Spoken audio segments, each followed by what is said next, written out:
Okay, it's recording. All right, and it seems to be playing music. And I don't want to like run into any copyright issues. So, even though I love that music, it's Juana Molina. She's brilliant and amazing. Check her out. And that's her new album, Doga, Doga, and she's amazing. I've seen her live. I like followed her, like totally fangirled out.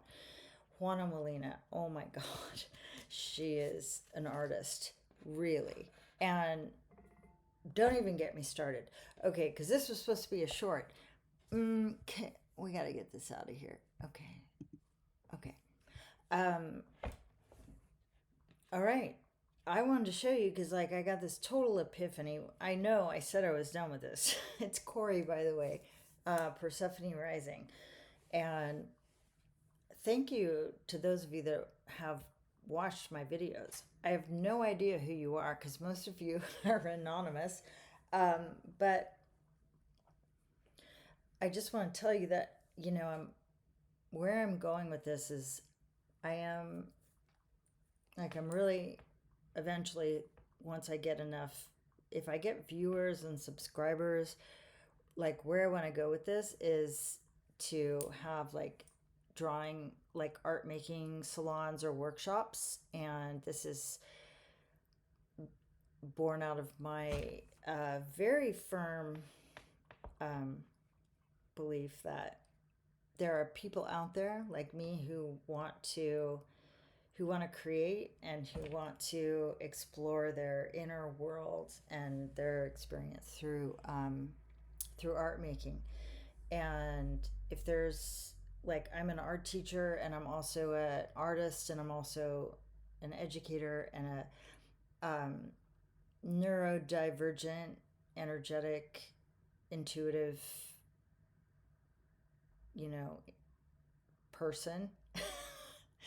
mm, yeah, who's kind of tapped in to multidimensional realms. I am very interested in sharing that space with others who are interested in, if there's anything of value that I, have to offer or share, and then also just to support others. I just want to support other people who may have felt, you know, on the margins, so to speak. But I just want to, make sure that, that this is coming from a total place of like empowerment and positivity because we, many of us that are neurodivergent or different, energetic, get into things on a very deep level. We're just frequently misunderstood and not. I know that sounds so. Oh my God, that sounded so trite, but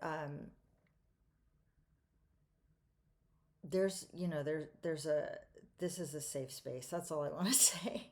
This is a safe space. Um, for like-minded people who want to just explore on in a deep way and get into some things that they find fun and interesting. And um, I know it's not everyone's cup of tea, but like, what this is what I'm doing. So okay, um, these and honestly, like more and more and more, I'm just convinced that like I don't whatever you we ADHD, whatever you want to call it, odd AUDHD, and I don't mean to minimize it. Trust me, because like I think it's super valuable and important. Like, and it's very meaningful to have a diagnosis to get to like understand oneself. I think is very it can be very empowering. Um, I just don't necessarily, um, like, I don't resonate with the idea of it as like a disorder or a disease or like disability. Um, yes, it does create challenges, that's for sure. Because because conventional, the system, the way things are set up is, doesn't necessarily support neurodivergent individuals. But and there's a lot of, prejudice and misinformation and all kinds of, you know stuff out there. But at the end of the day, I actually really have come to feel that, it's, and this is also coming from my own experience as a teacher, working with students who are on the autistic spectrum, um, and have other neurodivergent, um, minds. This It is not a, like, I think it's a gift. It's actually it is absolutely a gift, and it can be a superpower.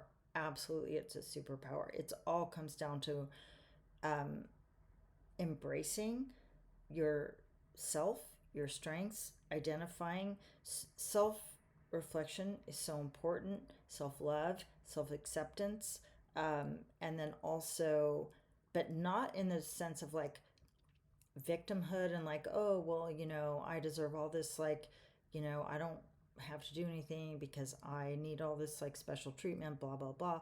It's not about that. It's just about like, um wanting to be seen, wanting to be valued, for what you bring to the table. But like, we have to value ourselves. We have to understand ourselves and to know what we bring to the table. And I bring plenty to the table.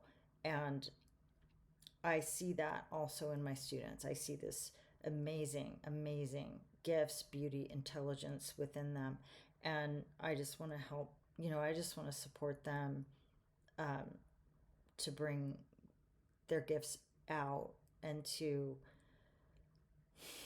and it, and this is just going to get me on a whole nother tangent, but like, I'm frustrated with public education. I don't necessarily, and this is going to be controversial, but I don't necessarily think that mainstreaming in the way that it's done in public schools is supporting students with autism, students who are on the autistic spectrum.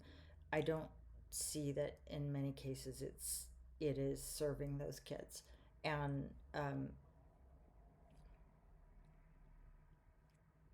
I miss the days like when I was in elementary school. We had gifted education, and I was identified. Thank God, I was identified by someone. I think I had to take this test, um, and I tested as gifted, whatever that means. And um, I got to go. I was pulled out and got to go to like special classes with other students that were identified, and it was awesome. It was awesome. I didn't feel marginalized. I didn't think it was like bad to be segregated. I think maybe it's okay to be maybe it's okay to be grouping kids, in terms of like, what their interests are, and their the depth that they want to explore their ideas, because not all kids are the same. And I think it's ridiculous, like the current state of public education, like, oh, diverse, like the teachers just need to, um, the whole idea of differentiation. I mean, it's like, yes, I mean, in theory, it makes sense. Like, you want everyone to feel included, everyone to be have a seat at the table. But like, if you think about it, like putting one teacher in charge and then having 30 or 35 kids, and with all these massively different divergent needs and levels, and then telling the teacher, like, oh, and not giving the teacher a push in, no support whatsoever. And then like telling them, having this expectation, oh, but you have to make this class fascinating, exciting, and like engaging for like all these kids who are on all these different like wavelengths. And it's like, it's not sustainable. It's not even doable. And it's like most teachers want to meet the needs of their kids. I do, but like create a system that actually supports the teachers to do that so that the students can then be met. Because right now, let me tell you what's going on in public school with the whole like mainstreaming. It's not working, and it's not even true mainstreaming because the kids are still segregated off in a corner, and there it is not it is not they why does everyone need to be treated the same? Because we're not all the same, and we don't all need the same things, and we don't all want the same things. I just don't get me started. That's all I can say. But wait, back to my collage. Okay, so like here we go with the birds.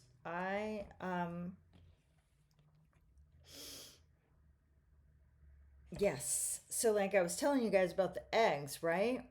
And um I thought, well, oh my gosh, like I was looking at this and I was like, and I saw suddenly I saw birds and I was like, oh God, yeah, duh. Because it felt like something was missing. And this is what was missing was the birds. It's not like a huge thing, but it's a little thing. It's a little thing, but sometimes it's the little things that make all the difference. Just kind of like the Paul McCartney song that was jumping into my mind last night when I was working on this, and I was like, and it's so funny that I felt my brother. I felt my older brother who passed on.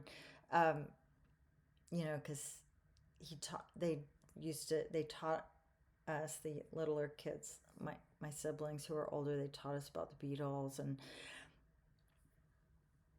so when I knew it was a Beatles song or a Paul McCartney, and then I went and did a little digging, like I promised I would, and to find the symbolism. And I got to tell you, synchronicity does not disappoint. It really doesn't, because the lyrics were like, right, like Uncle Albert, Admiral Halsey, and it was like, just especially the part that's like, it goes like, little ditty ditty, get around, get your feet up off the ground, little ditty, get around. And it's like, the whole thing is about like creativity and play and just, and also like get off your ass, like, it's all about like divergent thinking and like older generations being, um, you know,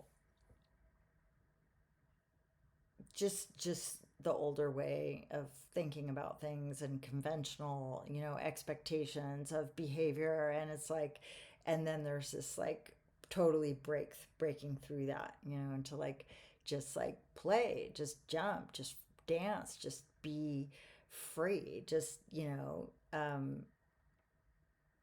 get your feet up off the ground, little ditty, get around. Ba, ba, ba, ba, ba, ba, ba, ba, ba. And I think about, honestly, growing up, in the 70s and 80s was like, um, there was an innocence to it, and also just, but there was also like the Vietnam War was going on in the background, and I specifically remember when John Lennon was assassinated, and um, it was devastating to me, devastating. I my family, my brothers and sisters, I mean, we listened to the Beatles constantly. I mean, it was like they were just, it was a formative presence in my life, their music. And then the creativity, the freedom, the play, the sense of, but then also with this beautiful underlying structure, of like musical um, skill and appreciation. And I always had a crush on Paul McCartney. I thought, like, as a kid, I had such a crush on him. I thought he was like so cute. And John wasn't my favorite, but like Paul was my favorite. I thought he was so beautiful. And then later, um, you know, when they split up and then there was like Wings, I actually thought Wings was like pretty awesome. Like they had there was some pretty beautiful, amazing stuff that came out and there. But I also really appreciated like what John Lennon did with Yoko. Their album was beautiful. Uh, the Imagine album, Um, but at any rate, I just remember it was such a defining moment, especially from like such a classic GenX story, like I was alone, my mom, who even knows where my mom was? My parents had been divorced. I came home from school, and I used to just hang out in my mom's room, even though she was never there. And I think because there was a TV in there, maybe, but like, um, and I listened to the radio a lot, and I was listening to the radio, and all of a sudden I heard, you know, that John Lennon had been killed, and it just hit me like, it was just it was like a death. It was a huge, well, obviously it was a death, but I mean it was a loss. It was a loss of so much more than just um, like a celebrity. He was, the Beatles were, I can't think of the word, but like things were different then, you know, um, cultural movements, artists, they weren't so like instantaneous and disposable, and it was it was just different. Anyway, what am I even saying? I'm just saying that I have such a, to say that I have a deep appreciation of their music is, you know, an understatement, but it's just interesting to me that that song came to my mind, and it must have been my brother Alex coming to me. So thank you. But what's the message here? Play, turn around, dance, get your feet up off the ground. Little ditty turn around. Okay. All right, this is Corey signing off. Um, until next time, have a beautiful, beautiful evening and an even more wonderfuler Thanksgiving.